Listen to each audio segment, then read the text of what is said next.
I really enjoy the podcast, what is it called? Visions of Education. And Judy Pace was on there talking about how to teach controversial conversations and her research on that. And I found it fascinating. And so, of course, I dove into prior episodes with her and looking at all of the resources she has on her website. So we're going to check out one framework. There's a very nice visual with a ton of things linked today. So let's check it out. Teachingcontroversies.com/framework.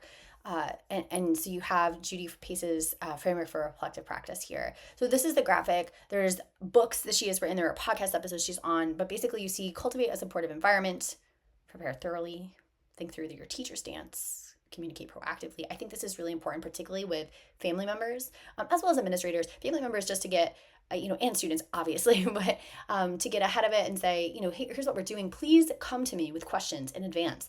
Please look at the resources, right, that we're going to be diving into. Administrators, so you can say, hey, families might call this school and talk to you about this. Students might have things to say. Have my back.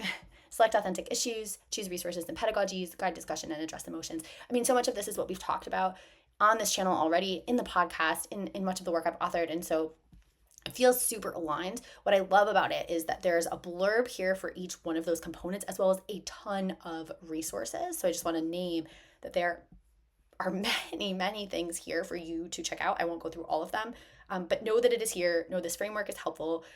It is aligned to all things that, if you've been following the channel, that I've been talking about.